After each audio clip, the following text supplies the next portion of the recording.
شروع اللہ کا نام لے کر جو بڑا مہربان نہایت رحم والا ہے۔ طاسین، یہ قرآن یعنی کتاب روشن کی آیتیں ہیں، مومنوں کے لیے ہدایت اور بشارت ہے، وہ جو نماز پڑھتے اور زکات دیتے ہیں اور وہ آخرت کا بھی یقین رکھتے ہیں۔ جو لوگ آخرت پر ایمان نہیں رکھتے، ہم نے ان کے اعمال ان کے لیے آراستہ کر دیے ہیں تو وہ بھٹکتے پھر رہے ہیں۔ یہی لوگ ہیں جن کے لیے برا عذاب ہے اور وہ آخرت میں بھی بہت نقصان اٹھانے والے ہیں۔ اور تم کو یہ قرآن اس حکیم و علیم کی طرف سے عطا کیا جاتا ہے۔ جب موسیٰ نے اپنے گھر والوں سے کہا کہ میں نے آگ دیکھی ہے، میں وہاں سے رستے کا پتہ لاتا ہوں یا کوئی شعلہ یعنی ایک انگارہ تمہارے پاس لاتا ہوں تاکہ تم آگ تاپو۔ جب موسیٰ اس کے پاس آئے تو ندا آئی کہ وہ جو آگ میں تجلی دکھاتا ہے بابرکت ہے، اور وہ جو آگ کے ارد گرد ہے، اور اللہ جو تمام عالم کا پروردگار ہے پاک ہے۔ اے موسیٰ، میں اللہ ہوں، عزت والا، حکمت والا، اور اپنی لاٹھی ڈال دو۔ سو جب اسے دیکھا تو اس طرح حرکت کر رہی تھی گویا سانپ ہے، تو پیٹ پھیر کر بھاگے اور پیچھے مڑ کر نہ دیکھا۔ فرمایا، اے موسیٰ ڈرو مت، میرے پاس پیغمبر ڈرا نہیں کرتے۔ ہاں، جس نے ظلم کیا پھر برائی کے بعد اسے نیکی سے بدل دیا تو میں بخشنے والا مہربان ہوں۔ اور اپنا ہاتھ اپنے گریبان میں ڈالو، بے عیب سفید و روشن نکلے گا۔ ان 2 معجزوں کے ساتھ جو 9 معجزوں میں داخل ہیں فرعون اور اس کی قوم کے پاس جاؤ کہ وہ بدکردار لوگ ہیں۔ پھر جب ان کے پاس ہماری روشن نشانیاں پہنچیں تو کہنے لگے یہ کھلا جادو ہے، اور بے انصافی اور غرور سے ان کو ماننے سے انکار کیا، جبکہ ان کے دل ان کو مان چکے تھے۔ سو دیکھ لو کہ فساد کرنے والوں کا انجام کیسا ہوا۔ اور ہم نے داؤد اور سلیمان کو علم بخشا، اور انہوں نے کہا کہ اللہ کا شکر ہے جس نے ہمیں اپنے بہت سے مومن بندوں پر فضیلت دی۔ اور سلیمان داؤد کے قائم مقام ہوئے اور کہنے لگے کہ لوگوں، ہمیں اللہ کی طرف سے پرندوں کی بولی سکھائی گئی ہے اور ہر چیز عنایت فرمائی گئی ہے، بے شک یہ اس کا خاص فضل ہے۔ اور سلیمان کے لیے جنوں اور انسانوں اور پرندوں کے لشکر جمع کیے گئے اور پھر ان کی جماعتیں بنائی گئیں، یہاں تک کہ جب چیونٹیوں کے میدان میں پہنچے تو ایک چیونٹی نے کہا کہ چیونٹیوں، اپنے اپنے بلوں میں داخل ہو جاؤ، ایسا نہ ہو کہ سلیمان اور اس کے لشکر تم کو کچل ڈالیں اور ان کو خبر بھی نہ ہو۔ تو وہ اس کی بات سے ہنس پڑے اور کہنے لگے کہ اے پروردگار، مجھے توفیق عنایت کر کہ جو احسان تو نے مجھ پر اور میرے ماں باپ پر کیے ہیں ان کا شکر کروں، اور ایسے نیک کام کروں کہ تو ان سے خوش ہو جائے، اور مجھے اپنی رحمت سے اپنے نیک بندوں میں داخل فرما۔ اور جب انہوں نے پرندوں کا جائزہ لیا تو کہنے لگے کیا سبب ہے مجھے ہدہد نظر نہیں آتا؟ کیا کہیں غائب ہو گیا ہے؟ میں اسے سخت سزا دوں گا یا ذبح کر ڈالوں گا یا میرے سامنے اپنی بے قصوری کی واضح دلیل پیش کرے۔ ابھی تھوڑی دیر ہوئی تھی کہ ہدہد آ موجود ہوا اور کہنے لگا کہ مجھے ایک ایسی چیز معلوم ہوئی ہے جس کی آپ کو خبر نہیں، اور میں آپ کے پاس ملک سبا سے ایک یقینی خبر لے کر آیا ہوں۔ میں نے ایک عورت دیکھی کہ ان لوگوں پر حکومت کرتی ہے اور ہر چیز اسے میسر ہے، اور اس کا ایک شاندار تخت ہے۔ میں نے دیکھا کہ وہ اور اس کی قوم اللہ کو چھوڑ کر آفتاب کو سجدہ کرتے ہیں، اور شیطان نے ان کے اعمال انہیں آراستہ کر دکھائے ہیں اور ان کو رستے سے روک رکھا ہے، پس وہ رستے پر نہیں آتے، اور نہیں سمجھتے ہیں کہ اللہ کو جو آسمانوں اور زمین میں چھپی چیزوں کو ظاہر کر دیتا اور تمہارے پوشیدہ اور ظاہر اعمال کو جانتا ہے، کیوں سجدہ نہ کریں؟ اللہ کے سوا کوئی عبادت کے لائق نہیں، وہی عرش عظیم کا مالک ہے۔ چونکہ آیت سجدہ تلاوت کی گئی ہے لہذا سامعین پر سجدہ واجب ہے۔ سلیمان نے کہا اچھا، ہم دیکھیں گے تو نے سچ کہا ہے یا تو جھوٹا ہے۔ یہ میرا خط لے جا اور اسے ان کی طرف ڈال دے، پھر ان کے پاس سے ہٹ جانا اور دیکھنا کہ وہ کیا جواب دیتی ہیں۔ ملکہ نے کہا کہ دربار والوں، مجھ تک ایک نامہ گرامی پہنچایا گیا ہے، وہ سلیمان کی طرف سے ہے، اور مضمون یہ ہے کہ شروع اللہ کا نام لے کر جو بڑا مہربان نہایت رحم والا ہے، بعد اس کے یہ کہ مجھ سے سرکشی نہ کرو اور مطیع و فرما بردار ہو کر میرے پاس چلے آؤ۔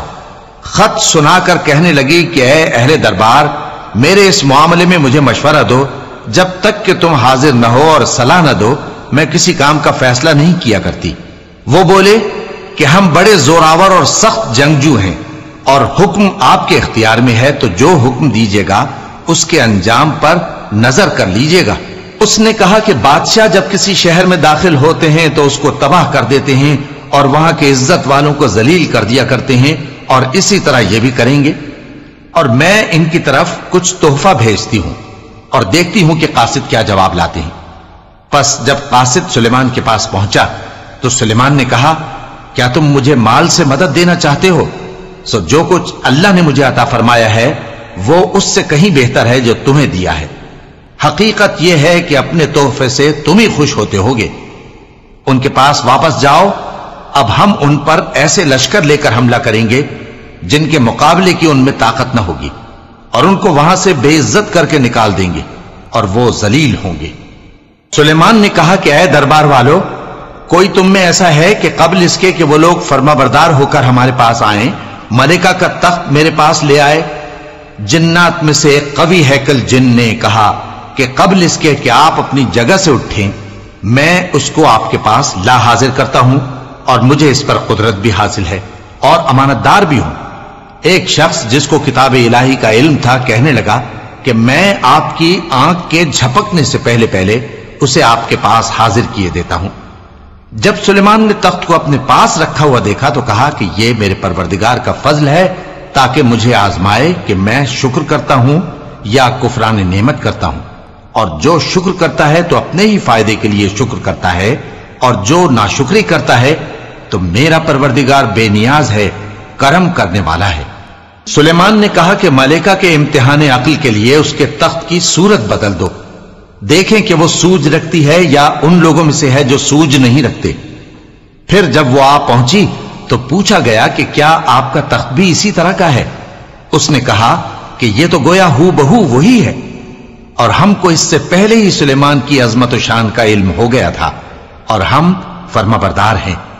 اور وہ جو اللہ کے سوا دوسروں کی پرستش کرتی تھی، سلیمان نے اس کو اس سے منع کیا کہ وہ کافروں میں سے تھی۔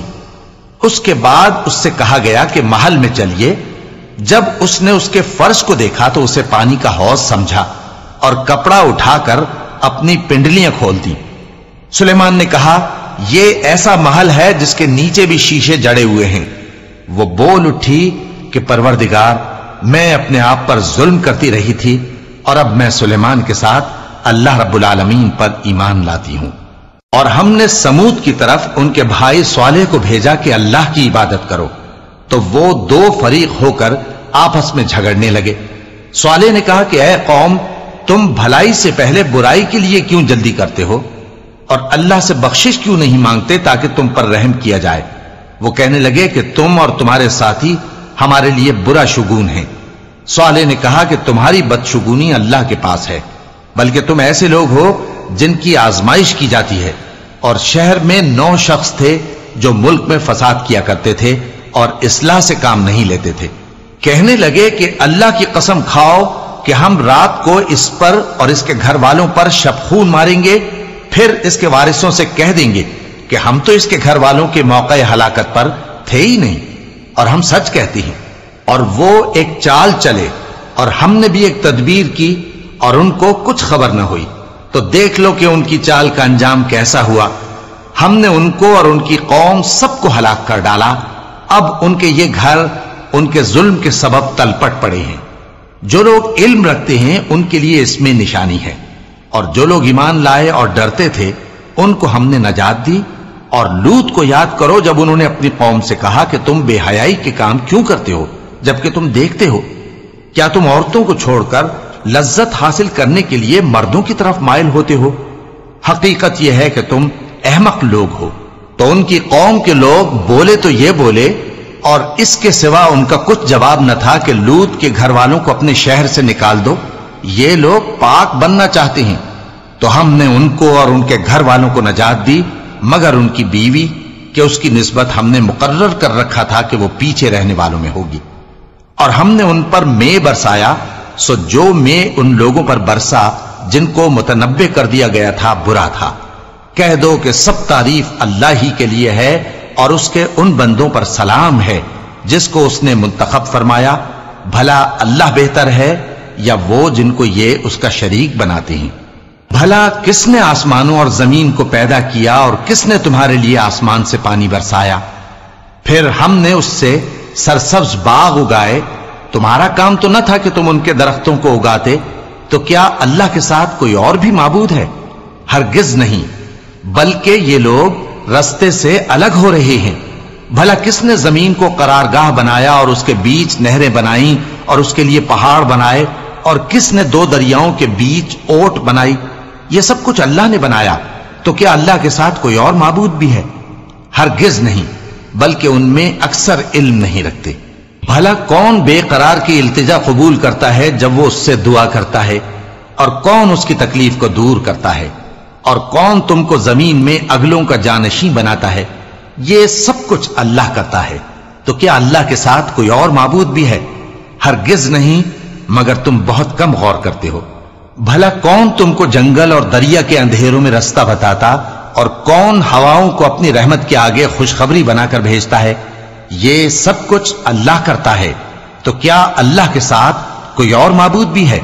ہرگز نہیں۔ یہ لوگ جو شرک کرتے ہیں، اللہ کی شان اس سے بلند ہے۔ بھلا کون خلقت کو پہلی بار پیدا کرتا پھر اس کو دوبارہ پیدا کرے گا؟ اور کون تم کو آسمان اور زمین سے رزق دیتا ہے؟ یہ سب کچھ اللہ کرتا ہے، تو کیا اللہ کے ساتھ کوئی اور معبود بھی ہے؟ ہرگز نہیں۔ کہہ دو کہ مشرکو، اگر تم سچے ہو تو دلیل پیش کرو۔ کہہ دو کہ جو لوگ آسمانوں اور زمین میں ہیں اللہ کے سوا غیب کی باتیں نہیں جانتے، اور نہ یہ جانتے ہیں کہ کب زندہ کر کے اٹھائے جائیں گے، بلکہ آخرت کے بارے میں ان کا علم ختم ہو چکا ہے، بلکہ یہ اس کی طرف سے شک میں ہیں، بلکہ یہ اس سے اندھے ہو رہے ہیں۔ اور جو لوگ کافر ہیں کہتے ہیں کہ جب ہم اور ہمارے باپ دادا مٹی ہو جائیں گے تو کیا ہم پھر قبروں سے نکالے جائیں گے؟ یہ وعدہ ہم سے اور ہمارے باپ دادا سے پہلے سے ہوتا چلا آیا ہے، کہاں کا اٹھنا اور کیسی قیامت؟ یہ تو صرف پہلے لوگوں کی کہانیاں ہیں۔ کہہ دو کہ ملک میں چلو پھرو، پھر دیکھو کہ گناہگاروں کا انجام کیا ہوا ہے، اور ان کے حال پر غم نہ کرنا، اور نہ ان چالوں سے جو یہ کر رہے ہیں تنگ دل ہونا۔ اور کہتے ہیں کہ اگر تم سچے ہو تو یہ وعدہ کب پورا ہوگا؟ کہہ دو کہ جس عذاب کے لیے تم جلدی کر رہے ہو شاید اس میں سے کچھ تمہارے نزدیک آ پہنچا ہو، اور تمہارا پروردگار تو لوگوں پر فضل کرنے والا ہے، لیکن ان میں سے اکثر شکر نہیں کرتے۔ اور جو باتیں ان کے سینوں میں پوشیدہ ہوتی ہیں اور جو کام وہ ظاہر کرتے ہیں، تمہارا پروردگار ان سب کو جانتا ہے۔ اور آسمانوں اور زمین میں کوئی پوشیدہ چیز نہیں ہے مگر یہ کہ وہ ایک کتاب روشن میں لکھی ہوئی ہے۔ بے شک یہ قرآن بنی اسرائیل کے سامنے اکثر باتیں جن میں وہ اختلاف کرتے ہیں بیان کر دیتا ہے، اور بے شک یہ مومنوں کے لیے ہدایت اور رحمت ہے۔ تمہارا پروردگار قیامت کے روز ان میں اپنے حکم سے فیصلہ کر دے گا، اور وہ غالب ہے، علم والا ہے۔ تو اللہ پر بھروسہ رکھو، تم تو صاف حق پر ہو۔ کچھ شک نہیں کہ تم مردوں کو بات نہیں سنا سکتے، اور نہ بہروں کو جبکہ وہ پیٹ پھیر لیں آواز سنا سکتے ہو، اور نہ اندھوں کو گمراہی سے نکال کر رستہ دکھا سکتے ہو۔ تم تو انہی کو سنا سکتے ہو جو ہماری آیتوں پر ایمان لاتے ہیں، پھر وہ فرما بردار ہو جاتے ہیں۔ اور جب ان کے بارے میں عذاب کا وعدہ پورا ہوگا تو ہم ان کے لیے زمین میں سے ایک جانور نکالیں گے جو ان سے باتیں کرے گا۔ یہ ہم اس لیے کریں گے کہ لوگ ہماری آیتوں پر ایمان نہیں لاتے تھے۔ اور جس روز ہم ہر امت میں سے ایک بڑے گروہ کو جمع کریں گے جو ہماری آیتوں کی تکذیب کرتے تھے، پھر ان کی جماعت بندی کی جائے گی، یہاں تک کہ جب سب آ جائیں گے تو اللہ فرمائے گا کہ کیا تم نے میری آیتوں کو جھٹلا دیا تھا، حالانکہ تم نے اپنے علم سے ان کا احاطہ تو کیا ہی نہ تھا؟ بھلا تم کیا کرتے رہتے تھے؟ اور ان کے ظلم کے سبب ان کے حق میں وعدہ عذاب پورا ہو کر رہے گا تو وہ بول بھی نہ سکیں گے۔ کیا انہوں نے نہیں دیکھا کہ ہم نے رات کو اس لیے بنایا ہے کہ اس میں آرام کریں، اور دن کو روشن بنایا ہے کہ اس میں کام کریں؟ بے شک اس میں مومن لوگوں کے لیے نشانیاں ہیں۔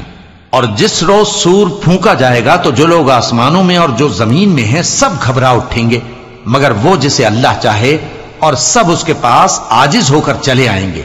اور تم پہاڑوں کو دیکھتے ہو تو خیال کرتے ہو کہ مضبوط جمے ہوئے ہیں، مگر وہ اس روز اس طرح اڑتے پھریں گے جیسے بادل۔ یہ اللہ کی کاریگری ہے جس نے ہر چیز کو مضبوط بنایا، بے شک وہ تمہارے سب افعال سے باخبر ہے۔